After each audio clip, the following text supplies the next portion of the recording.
Bonjour, merci d'être aussi nombreux à notre rendez-vous.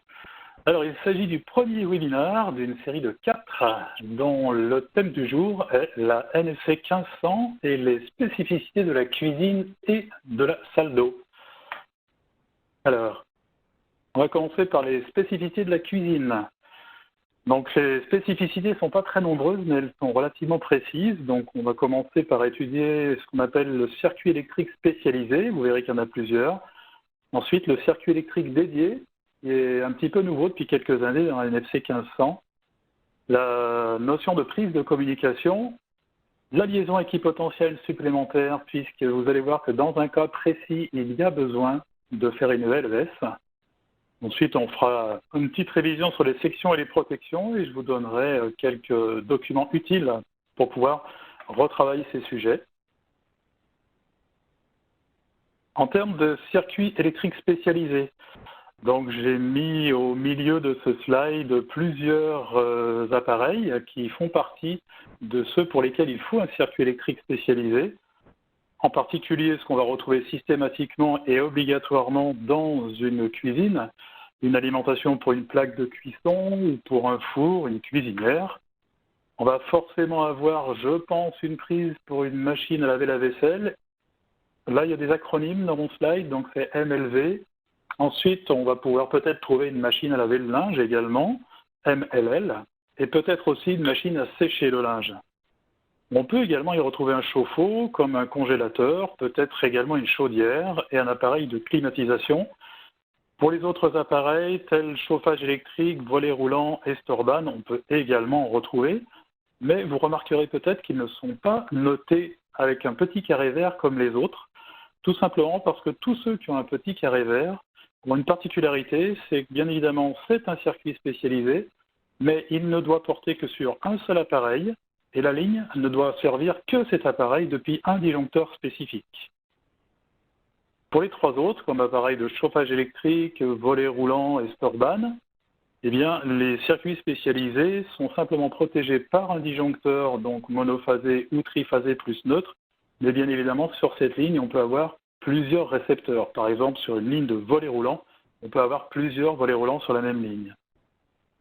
Je vous rappelle également qu'en termes d'équipement minimum, pour un appartement ou un logement de type T1, il faut obligatoirement un circuit plaque de cuisson.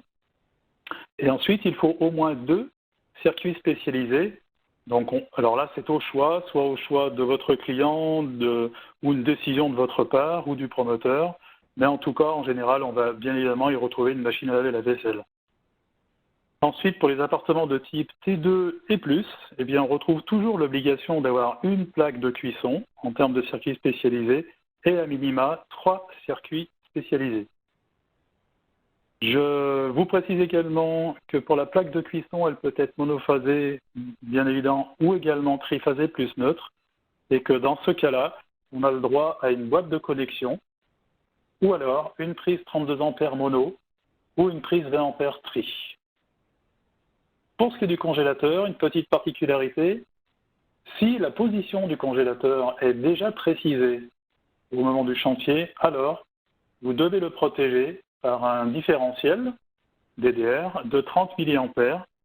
Et ce DDR de 30 mA, il est fortement conseillé qu'il soit de type F. Donc on verra un petit peu plus tard, on reverra les types de différentiels. Si par contre la position du congélateur n'est pas spécifiée, alors il n'y a pas d'obligation que ça devienne un circuit électrique spécialisé. Les protections différentielles de ces circuits, donc c'est là qu'il y a une petite particularité dans le logement, mais que vous connaissez tous, ça va être un rappel, j'en suis certain. Plaque de cuisson et machine à laver le linge, bien évidemment la sensibilité 30 mA, un type A en monophasé et un type B en triphasé plus neutre. Alors le type A pourrait être remplacé par un type F, c'est tout à fait admis par Consuel. Il est par contre, comme je vous le disais, obligatoirement de type F s'il s'agit d'un congélateur. Et pour tous les autres circuits, la protection différentielle, toujours de 30 mA, peut être de type AC, en monophasé comme en triphasé plus neutre. Je me suis permis de rappeler en dessous de ces deux encadrés les différences de type de DDR. Donc le type de DDR de type AC, bien évidemment, il fonctionne parfaitement bien sur tout ce qui est défauts alternatifs sinusoïdaux, donc les défauts les plus classiques, ceux que l'on rencontre très souvent dans un logement. Ensuite, vous avez le type A qui a, lui, les capacités de filtrer ce qu'on appelle une composante continue. Et le type B qui, en plus de filtrer la composante continue, va s'occuper des défauts qu'on appelle des composants continus lisses. Le type F, dont je vous parlais tout à l'heure, se range dans la ligne du type A en termes de capacité et de compétences. La seule chose qui le diffère du type A, c'est qu'en plus de ça, il est réputé être d'immunité renforcée, c'est-à-dire qu'il ne sera pas sensible aux problèmes différentiels ou assimilés comme des problèmes différentiels si ceux-ci arrivent depuis l'extérieur du logement ou depuis l'amont de l'appareil différentiel.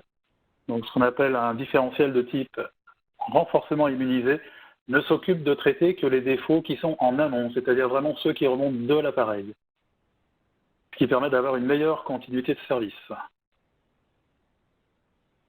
Ensuite, dans la cuisine, depuis l'amendement de type A5, on a vu arriver ce qu'on appelle un circuit électrique dédié, qui lui concerne 6 prises de courant de type 16 ampères classique, mais qui doivent impérativement être protégées par un disjoncteur 20 ampères et être alimentées avec des conducteurs de section 2,5 mm². Ça n'est pas un circuit spécialisé, c'est un circuit dédié, c'est-à-dire que sur ces 6 prises, 4 doivent être au-dessus du plan de travail. Donc, globalement, ce qu'a voulu le législateur, c'est avoir une meilleure sécurité et une meilleure protection électrique pour les nouveaux appareils ménagers que l'on voit arriver sur les plans de travail, sans doute grâce au succès des émissions de cuisine que l'on voit fleurir à la télévision. Si la cuisine est de surface inférieure à 4 mètres carrés, il est admis de ne mettre que 3 socles au-dessus du plan de travail. Bien évidemment, toutes les autres prises de la cuisine, comme celle du four, du micro-ondes ou des prises de service, elles sont considérées comme des prises dites classiques du point de vue de la norme, donc on va respecter les mêmes consignes que pour les autres prises du logement. En termes de placement de ces prises électriques, dans la cuisine, il y a une prise particulière qu'on retrouve très peu normalement ailleurs, c'est la prise de la hotte. Donc la prise de la hotte, qui est une prise 16 ampères, tout à fait classique, doit être située à 180 cm, donc 1,80 m minimum de hauteur par rapport au sol fini, tout simplement parce que c'est la seule prise qui va être autorisée au-dessus de la plaque de cuisson. Je vous rappelle qu'au-dessus d'une plaque de cuisson ou d'un feu, les prises sont interdites. Il y a donc une dérogation pour cette prise haute à cette seule condition, 1,80 m de hauteur. Les autres prises, 16 et 20 ampères, ont classiquement l'axe de leur broche qui est à 5 cm mini au-dessus du sol. Et pour la prise 32 ampères, donc là on s'intéresse à la plaque de cuisson, bien évidemment en mono, on est à 12 cm minimum du sol. Quand on parle du sol, et ça tous les électriciens le savent bien, quand on est sur un chantier où on est en train de mesurer la hauteur du sol, on s'inquiète forcément de savoir s'il va y avoir un revêtement de style carrelage. Il faut donc bien évidemment, par rapport à une chape ou une dalle en béton, rajouter ces épaisseurs. Donc on prend de la marge, vous m'avez compris. Donc en termes d'installation interdite, bien évidemment, c'est également interdit au-dessus de l'évier. Quelques belles photos que j'ai pu trouver, ou que j'ai même pu faire parfois. Donc vous avez un petit smiley qui rigole pas du tout là. Donc bien évidemment, la première photo qui est en bas à gauche de votre écran montre que si, et vous devez le faire, si vous terminez vos connexions, notamment pour la plaque de cuisson 32 ampères avec des dominos ou des Wago, pensez à bien choisir le bon produit, ne pas sous-dimensionner le produit, et bien évidemment de bien serrer les vis, ça c'est du classique, parce que comme c'est vous qui allez mettre les terminaisons sur ces câbles, vous pourriez être responsable de l'image que l'on est en train de voir, c'est-à-dire une connexion mal vissée, par exemple. Ensuite, sur la photo, la plus grosse photo qui est au centre du slide, elle me permet de vous rappeler que toute boîte de connexion doit être fermée avec son capot de protection. Alors là, sur cette photo, on a quelqu'un qui est un poète et qui est oui, qui fait du lyrisme même, c'est-à-dire que non seulement il n'y a pas de capot pour protéger les connexions, mais en plus de ça, la série de 5 dominos n'arrive même pas à rentrer dans la boîte. Sur la photo qui est en bas avec la flèche rouge, ça me permet également de vous rappeler que quand on a ce genre de boîtier avec un capot de protection, le capot doit recouvrir la totalité de la boîte d'encastrement, bien évidemment, pas comme c'est montré là, et le câble doit être serré avec le serre-câble dans le boîtier, pas sur ses conducteurs, mais bien sur le câble extérieur.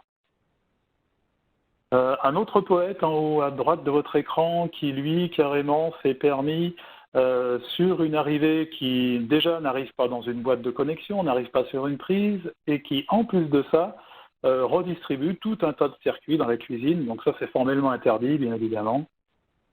Et la dernière photo en bas à droite qui montre que si jamais c'était une ligne spécialisée, ce que l'on voit là, il est bien évidemment interdit depuis une ligne spécialisée, comme la machine à laver, le sèche-linge, la plaque de cuisson, etc., de repartir avec plusieurs lignes, puisque la norme dit que ces lignes spécialisées ne doivent concerner qu'un seul appareil. Les prises de communication, ça va être très simple, puisque depuis plusieurs amendements de la NFC 1500, il n'y a plus d'obligation de mettre des prises de communication dans la cuisine. Donc je vais passer très vite sur ce slide-là. Rien ne vous empêche d'en mettre, mais il n'y a pas d'obligation d'en mettre. Un petit rappel aussi sur la liaison équipotentielle supplémentaire. Donc dans une cuisine, il n'y a pas de liaison équipotentielle supplémentaire obligatoire, sauf dans un cas, qui est celui de la rénovation. Dans le cas où vous intervenez sur la rénovation d'une cuisine et que la terre est défaillante dans l'appartement ou dans cette pièce-là, à ce moment-là, la norme demande que, par dérogation, on fasse une liaison équipotentielle supplémentaire dans cette cuisine. Donc elle se fait exactement dans les mêmes conditions que celle d'une salle de bain que l'on verra juste après. Ne l'oubliez pas, parce que du point de vue consuel, si c'est une rénovation complète, vous pourriez avoir des problèmes. Quelques documents utiles. Alors, vous avez le guide de la norme NFC 1500 édité par Schneider Electric, dont vous retrouverez à la fin de ce webinaire la possibilité de le télécharger. Je pense que ça vous sera envoyé comme lien sur le chat ou dans un email.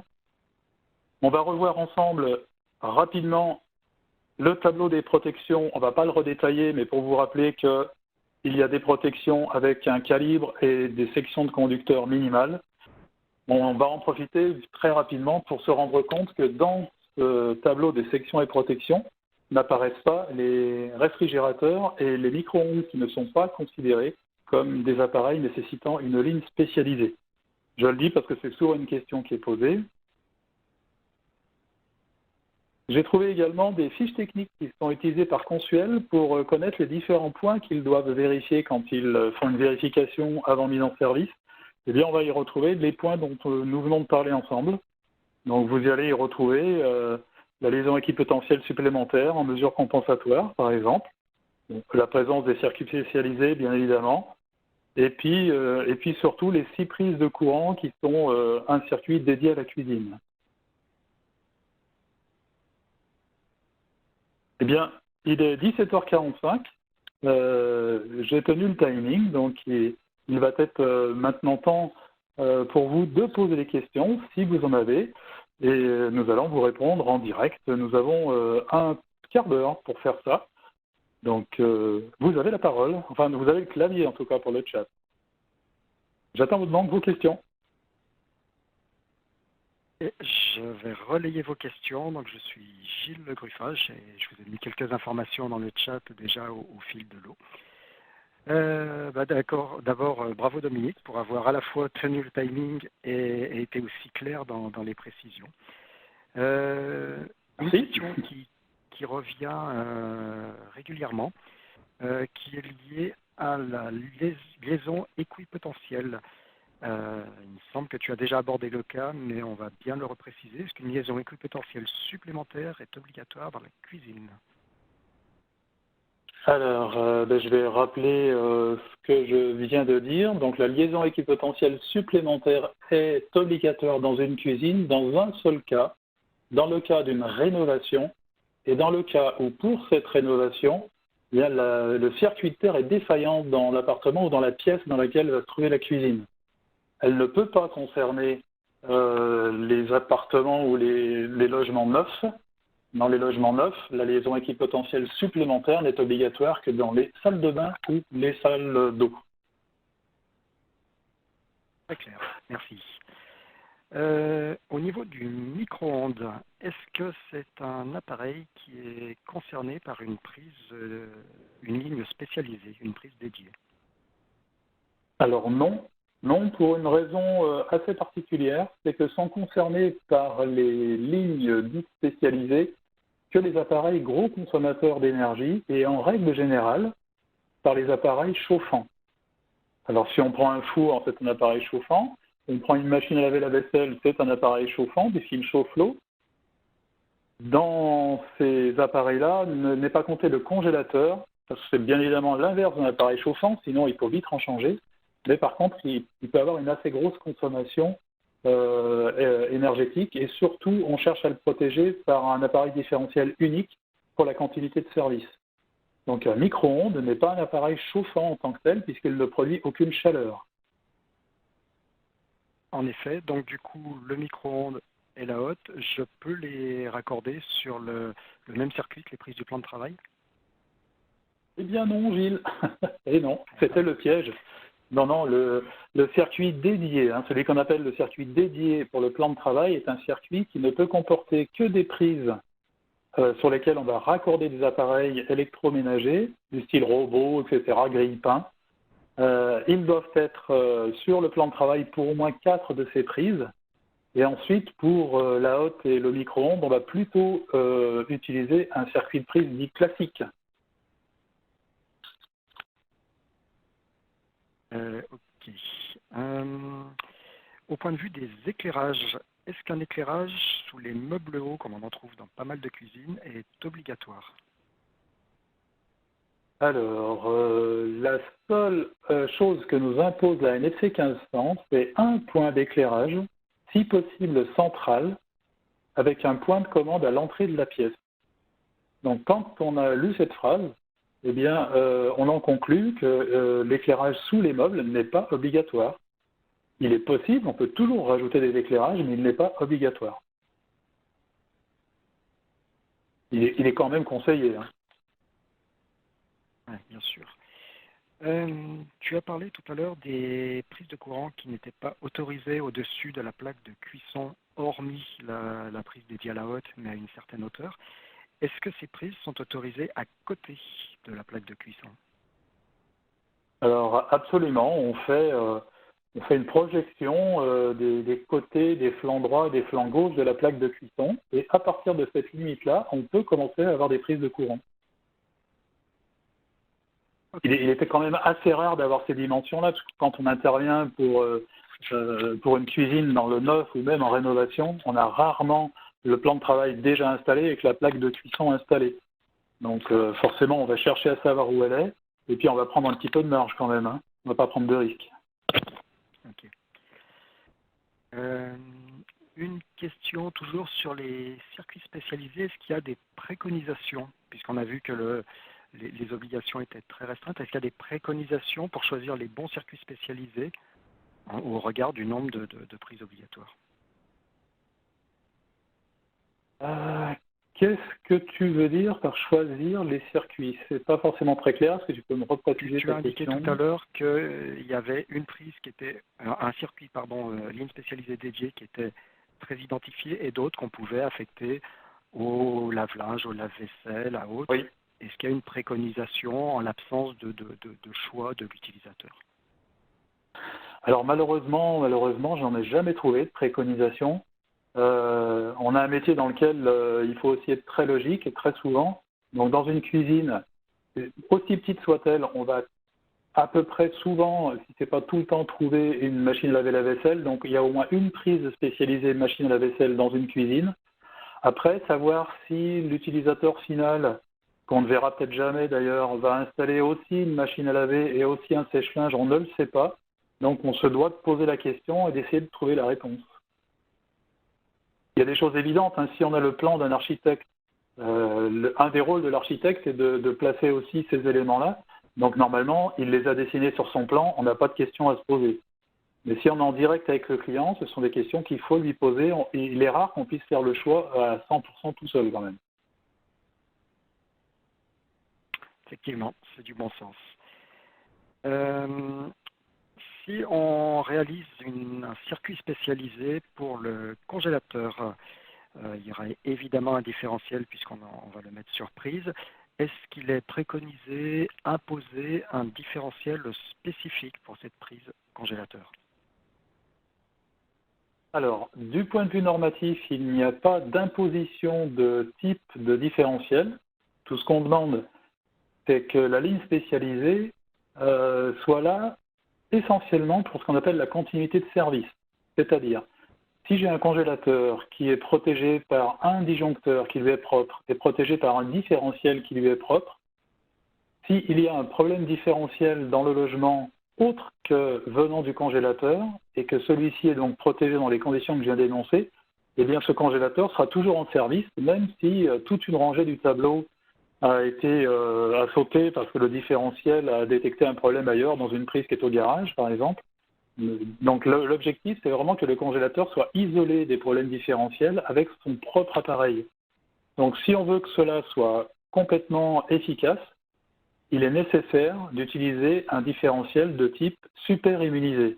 Super-immunisé est un différentiel qui, en plus d'être unique sur la ligne, ne s'occupera que des problèmes qui viennent de son amont, c'est-à-dire qui viennent de la ligne qui part vers le congélateur.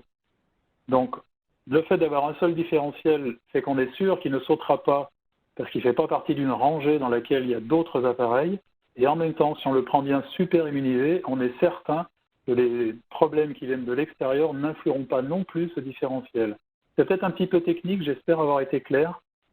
En tout cas, si on choisit un différentiel spécialisé pour un congélateur, ne pas le prendre de type F super immunisé, on n'a fait que la moitié de la démarche.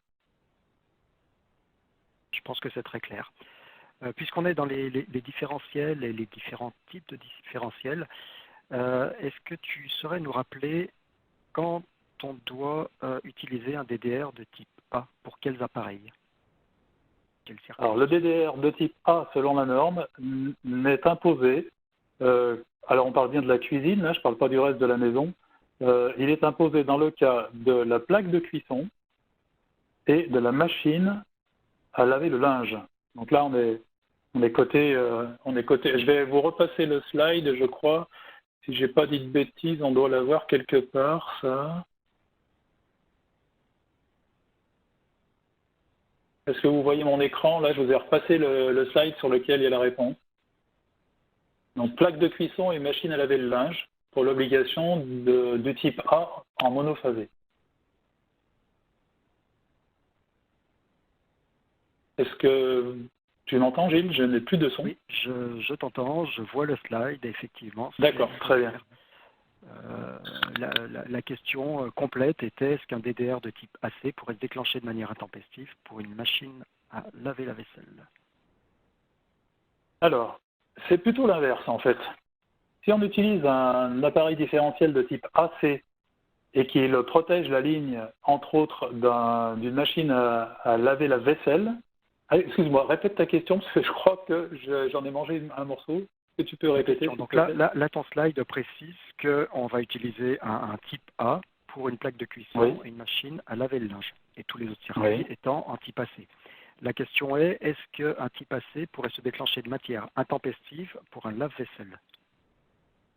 Ah d'accord, excuse-moi. C'est le mot vaisselle que je n'avais pas entendu.